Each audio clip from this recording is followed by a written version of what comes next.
హౌస్‌లో నచ్చిన సోహెల్ బయటకొచ్చాక ఎందుకు అదే నాకు నెగెటివ్ అర్థమైతలేదు. అవుతున్నాడు ప్రతి నాకు అదే అర్థమైతలేదు అంటన్నా. అదే చెప్తున్నా. నాకు ఇంతవరకు అదే అర్థమైతలేదు. నేను ఇప్పటికి కూడా స్టాండ్ డౌన్ అయ్యి ఉంటా. నేను మా అల్లా మీద ఒకటే చెప్తున్నా ఈ మాట. నాకు మహబూబ్ గాడు ఇట్లా హింట్ చూపించింది కూడా నాకు తెలియదు. నేను ఇప్పటిదాకా కూడా అదే హాంట్ అవుతూ ఉంటుంది. ఎవరెవరో మెసేజ్లు పెడతా ఉంటారు. సో నాకు తెలియదు అది. నాకు తెలియదు, నిజంగా తెలియదు. సో ఇదొకటి. సెకండ్ తెలిసిందంటే తెలుసా అని చెప్తా. ఓకే, కప్పు చేయించుకుంటా అనేది that was my mistake. I really accept that. Definitely అది ఆ టైంలో ఎందుకు హై అయిపోయినా, ఎందుకు అట్లా మాట్లాడినా నాకు తెలియదు. సో నిజంగా అది మాత్రం నా తప్పది. అది నేను నేను ఇప్పటికి కూడా ఒప్పుకుంటా. అలా మాట్లాడడం కరెక్ట్ కాదు. ఓకే, అది నేను ఒప్పుకుంటా. కానీ మిగతా అన్ని మాట్లాడింది మాత్రం నేను తప్పు అని చెప్పేసి నేను అనను. 100% అనను.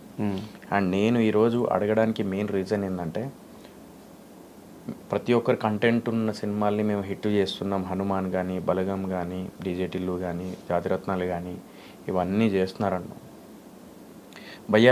దీని వెనకాల చాలా పబ్లిసిటీ ఉంది, పెద్ద ప్రొడ్యూసర్స్ ఉన్నారు.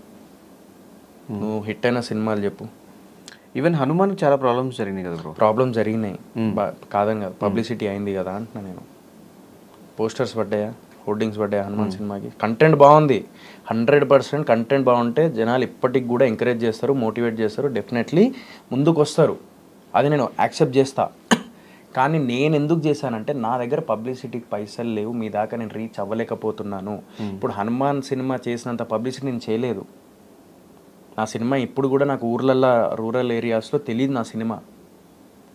ఇప్పుడు హనుమాన్ సినిమా కాంట్రవర్సీ అయ్యో, లేకపోతే థియేటర్స్ దొరకగా కాంట్రవర్సీ అయ్యి, ప్లస్ బయట హోర్డింగ్స్ పడ్డాయి, పబ్లిసిటీ చేసారు, ఎక్కడ చూసినా అయోధ్య ఇష్యూ, అన్ని సినిమాలు తో పాటు ఇది వచ్చింది కాబట్టి దాని మీద ఫోకస్ వెళ్ళింది.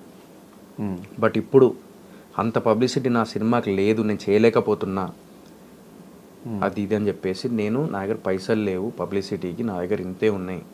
నీకు క్వశ్చన్ తెలుసా, పైరసీ వస్తే ప్రొడ్యూసర్ పరిస్థితి, పైరసీ కోసం ఆపడానికి కూడా, పైరసీ ఆపడానికి 1 month ఏదో ఉంటుంది. ఆ 1 monthకి కూడా 1,50,000 ప్లస్ ట్యాక్స్ కట్టాలి ఆ పైరసీ వస్తుంటే డిలీట్ చేయడానికి. అలాంటి సిచ్యువేషన్ ప్రొడ్యూసర్ది. అండ్ సినిమా రిలీజ్ చేయాలంటే క్యూబ్స్ కట్టుకోవాలి అది. కానీ నా క్యూబ్స్ నాకేందంటే క్యూబ్స్ పట్టుకోవడానికి కూడా నాకు లేదు. అంటే ఏలూరు విజయ్ డిస్ట్రిబ్యూటర్, ఏలూరు విజయ్ గారు నా కష్టం చూసి, సినిమా కొంచెం చూసి ఆయనకు నచ్చి, ఆయన ఉషా ఫిలిమ్స్, ఉషా బాలకృష్ణ గారు వాళ్ళు రిలీజ్ చేస్తున్నారు ఆంధ్రాలో. దిల్ రాజు గారు నైజాంలో వెళ్ళి, సిరీస్ గారితో, దిల్ రాజు గారితో వెళ్ళి అడిగా, సార్ నాకు థియేటర్స్ కావాలి సార్, నా దగ్గర డబ్బులు లేవు, ఇది పరిస్థితి నాది అని అంటే, వాళ్ళు పాపం నాకు షేరింగ్లో నాకు థియేటర్స్ మాట్లాడారు. సీడెడ్ కూడా ఒక డిస్ట్రిబ్యూటర్, ఆయన థియేటర్స్ ఆయన చూసుకుంటున్నారు. ఇట్లా ప్రతి ఒక్కరు హెల్ప్ చేస్తున్నారు నాకు.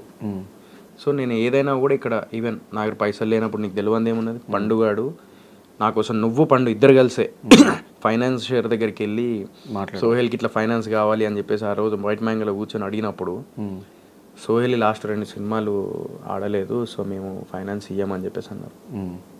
అప్పుడు ఎంత పెయిన్ అనుభవించిందో నీకు తెలుసు, ఎంత తిరిగినో అప్పుడు తెలుసు. చాలా మందితో మాట్లాడాము. అప్పుడు ఈడు దిగిండు పండుగాడు, నీ అమ్మ వాళ్ళ వీళ్ళని అడుగుడు ఏం సోహెల్, టెన్షన్ పడకు అని చెప్పేసి వాడు ముందుకు వచ్చి సో అండ్ సో అమౌంట్ ఇచ్చిండు. నువ్వు పరిచయం చేసినావు, వాళ్ళని పరిచయం చేసినావు. సో ఇంత నా కష్టం అంతా చూసినావు నువ్వు. ఇంత కష్టపడి చేస్తున్నప్పుడు మంచి సినిమా పండుగాడు చూసిండు, నీకు ఫోన్ చేసిండు. పండుగాడు సినిమా గురించి ఏమన్నాడు, ఫస్ట్ హాఫ్ చాలా బాగుంది సరిపోయింది అన్నాడు. చూసింది ఫస్ట్ హాఫ్ ఒకటే కదా ఆయన, అదే ఫస్ట్ సెకండ్ హాఫ్ కూడా చూసిండు. సో వాడు నీ ఫస్ట్ హాఫ్ చూసిన తర్వాత నీకు ఫోన్ చేసాడు. సెకండ్ హాఫ్ అయిపోయిన తర్వాత నీకు చేయలే. సో సెకండ్ హాఫ్ అయిపోయిన తర్వాత మేము బయటికి పోతాం, ఫుల్ వాళ్ళ డాడీ కానీ మనోడు కానీ ఫుల్ ఖుషి అయిపోయారు. ఆయనకి యాక్చువల్ నిద్ర వస్తుంది, ఇది కూడా చెప్పిండు. నిద్ర వస్తున్నా కూడా పిలిచిన, నిద్ర మొత్తం పోయింది ఆడిది. నేను నిద్రపోదామని వచ్చిన, ఈ థియేటర్లో చాలా పిలుస్తున్నాడు కానీ ఫోర్స్ఫుల్గా వచ్చినా, కానీ సినిమా చూస్తుంటే నాకు మొత్తం నిద్ర అంతా పోయింది అన్నాడు గుట్కట్ బాలరాజు చూస్తున్నప్పుడు. సో అలాంటి సినిమా ఇప్పుడు జనాల వరకు తీసుకెళ్ళాలంటే ఏం చేయాలి, నాకేం అర్థమైతలేదు. ఇప్పుడు మనిషి ప్రాబ్లంలో ఉన్నప్పుడు గోకి గీకి అన్నీ తీసి పెట్టేసి, నేను కానీ పాషాబాయ్ మెయిన్ ప్రొడ్యూసర్, నీకు తెలుసు ఎంత మంచోడు ఆయన, నీకు తెలియదు ఏమున్నది. అట్లాంటి సింపుల్ పర్సన్ ఆయన కూడా అక్కడ ఇక్కడ అప్పు చప్పు చేసేసి డబ్బులు తీసుకొచ్చి పెట్టి, ఈరోజు సినిమా బయటికి వచ్చిన తర్వాత మాకు మెయిన్ ప్రాబ్లం ఏమవుతుందంటే, మాలాంటి సినిమాలకి పబ్లిసిటీ పైసలు లేనప్పుడు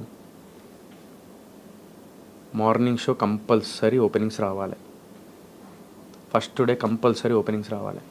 ఇప్పుడు నువ్వు ఇందాక అన్నావు మంచి టాక్ వస్తే అందరు చూస్తారు అని, కానీ మంచి టాక్ వచ్చేదాకా అందరు అట్లా అదే మైండ్ సెట్తో ఉంటే థియేటర్లో ఒక 10 మంది వెళ్తే వాడు షో వేయడు, షో వేయరు. థియేటర్లో 15 మంది వెళ్తే షో వేయరు. థియేటర్లో కనీసం 20-25 మంది వెళ్తే వాడు షో వేస్తారు. వాళ్ళు 25 మంది, నాకు కనీసం ఒక ఏరియా నుంచి 25 మంది పోకపోతే నా పరిస్థితి ఏంది అని చెప్పేసి ఆలోచించి నా సినిమా చూడండి, ఫస్ట్ మార్నింగ్ షోని మీరు చూడండి, మీకు నచ్చితే 10 మందికి చెప్పురు అని చెప్పేసి నేను అడగడం జరిగింది. అందుకే అడుక్కున్నా నేను, అంతే. కానీ దాని కింద నెగిటివ్గా ఇష్టమైనట్టు కమెంట్లు అవి ఇవి చేస్తుంటే నిజంగా నాకు చాలా బాధ. నా అజయ్ మైసూర్ అని నా ఫ్రెండ్ ఉంటాడు ఆస్ట్రేలియాలో, ఆయన ఇండియా వచ్చిండే. ఆయన అంటాడు, సోహెల్ నాకే బాధ అనిపించింది, కింద అన్ని కమెంట్లు వస్తున్నాయి నెగిటివ్గా, ఎందుకు చేస్తున్నారు అసలు నాకు ఏం అర్థమైతే లేదు నీ మీద, అది ఇది అని అన్నాడు. నాకు తెలియదన్నా, నేను ఎవరిని మోసం చేయలే, ఎవరిని ఏం చేయలే. నేను ఇప్పటికీ లైక్ ఎవరికి ఏదున్నా కూడా నీకు తెలియదు ఏమున్నది చేస్తూ వెళ్తూ ఉంటా ఏదో ఉన్న దాంట్లో. సో ఇలాంటి టైంలో ఎందుకు నన్ను ఇంతలా ఇది చేస్తున్నారని అది కూడా బాధపడుతూ ఉంటా లోపల. కానీ ఆ బాధపడినప్పుడే నేను లైవ్కి వెళ్తా, ఇన్స్టా లైవ్, లైక్ అందరితో షేర్ చేసుకుంటా. సో మనిషి బతికున్నప్పుడే వాడి వాల్యూ తెలుసుకోవడం అనేది చాలా ఇంపార్టెంట్ లైఫ్లో. ఆ బతికున్నప్పుడు వాడి సమస్యలు వాడు స్టేజ్ మీద ఎవ్వరు చెప్పుకోరు. ఏ హీరో నీకు అరే ఏమనుకుంటాను ఇజ్జత్ పోతుందేమో, I should show that attitude, కొంచెం ఇట్లా ఉండాలి అని. నాకు అట్లా లేను నేను. నాకు అనిపించింది నేను చెప్పిన, నాకు అనిపించింది నేను చెప్పేసిన. నేను ఎందుకు చెప్పిన, బిగ్ బాస్ ద్వారా నేను చాలామంది ఇంటికి దగ్గరైనా, నేను వాళ్ళ కుటుంబానికి, వాళ్ళ ఒక బ్రదర్ లాగా, ఒక కొడుకు లాగా, ఒక ఫ్రెండ్ లాగా, అరే మనోడు అని చెప్పేసి వాళ్ళ లెక్కనే ఉంటా కాబట్టి నేను దగ్గరైనా. వాళ్ళకి నా ప్రాబ్లం షేర్ చేసుకున్నా నేను స్టేజ్ మీద. దాన్ని కూడా సింపతి అని అదనేది అని చెప్పేసి అంటే నేను ఏం చేయాలి? నాది ఒక్క నిమిషం మీకు ఒకటి చూపిస్తా నేను. ఇది చూపించుకోవద్దు, బట్ ఆ రోజు నాకు ఎందుకో లైక్ చాలా డిప్రెషన్లోకి వెళ్ళిపోయి నేను ఇదేనా అనమాట. ఇది ఎప్పటిది, ఇది వీడియో ఎప్పటిదో. ఇది handle this kind of situation actually it's not an easy thing to అంటే మన లైఫ్లో. సో ఇది ఏంటంటే బేసికల్లీ ఇవన్నీ నేనేదో సింపతి కోసం అదంతా కాదు. డెఫినెట్లీ ప్రతి ఒక్కరు డిప్రెషన్లోకి వెళ్తారు, ఈ ఫీల్డ్లో ప్రతి ఒక్కరు వెళ్తారు. బట్ కెమెరా ముందుకు వచ్చేసరికి ఏం లేదురా మా లైఫ్ కలర్ఫుల్గా ఉంది అని చెప్పేసి చెప్పుకుంటారు. బట్ నేనేందంటే ఇంకా చేదాటిపోయింది నాకు, ఫ్రాంక్లీ స్పీకింగ్. నాకు ఎందుకంటే ఈ సినిమా నాకు మార్నింగ్ షో ఫస్ట్ డే కొంచెం కలెక్షన్ వస్తేనే నా సినిమా నిలబడుతుంది. ఫస్ట్ డే నా సినిమా నడుస్తేనే నా సినిమా నిలబడుతుంది. సెకండ్ డే కొంచెం థియేటర్స్ పెరుగుతాయి. ఇప్పుడు నాకు లిమిటెడ్ థియేటర్స్ దొరుకుతాయి, కొత్తోడిని, పబ్లిసిటీ ఎక్కువ లేదు. కానీ మిస్టర్ ప్రెగ్నెంట్కి బిఫోర్ ఆర్గానిక్ మామ హైబ్రిడ్ అల్లుడికి ఓపెనింగ్స్ బాగానే వచ్చినాయి కదా బ్రో, అంటే థియేటర్స్ వైజ్ కానీ అదంతా పబ్లిసిటీ లేదు. అది కూడా మేము ప్రీ రిలీజ్ ఈవెంట్ చేయలేదు బ్రో. మేము ఆర్గానిక్ మామ హైబ్రిడ్ అల్లుడికి there was no pre release event. Pre release event జరగలేము. నాకు వెళ్ళిన తర్వాత లైక్ అట్లాస్ట్ రిజల్ట్ అనేది కంపల్సరీ ఓకే, కానీ పబ్లిసిటీ కూడా జరగలేదు. But we have to accept that okay result like అంతగా అందలేదు అండ్ మనం అనుకున్నంత ఇదిగా రాలేదు. That we have to accept that. సరే, ఇప్పుడు బూట్కట్ బాలరాజు చూస్తూ ఉంటే రొటీన్ సబ్జెక్ట్ ట్రైలర్ లాగానే ఉంది అని చెప్పేసి అంటూ ఉంటారు. బట్ నేను ప్రతి సినిమా ఏది కొత్తగా ఉండదు, ప్రతి సినిమా కథ అక్కడే ఉంటుంది, కానీ ట్రీట్మెంట్ స్క్రీన్ ప్లే వేరు ఉంటుంది. నా సినిమా బూట్కట్ బాలరాజు అన్నీ కొత్తగానే కనిపిస్తాయి మీకు, సీన్స్ కానీ లేకపోతే పాటలు కానీ ఎవ్రీథింగ్ లైక్ మీరు ఎంజాయ్ చేస్తారు. అలాంటి సినిమా బూట్కట్ బాలరాజు. సరే, నేను డిఫరెంట్ సినిమా మిస్టర్ ప్రెగ్నెంట్ అని తీసిన, ఏం 10 కోట్లు సంపాదించిందా 20 కోట్లు సంపాదించిందా? మరి డిఫరెంట్ సినిమానే కదా, కంటెంట్ ఉన్న సినిమానే కదా అది కూడా. ఓటీటీలో చూసిన వాళ్ళందరూ చాలా బాగుంది, కనెక్ట్ అయినాం మేము, అది ఇది అని అన్నారు. నేను అదే అంటున్నా, అంటే ఒక్కటి ధనుష్ చాలా డిఫరెన్స్ ఉంటుంది. మనం అనుకున్నంత ఈజీ కాదు. We have to accept that. సరే, పిండం అని ఒక సినిమా వచ్చింది తెలుసా?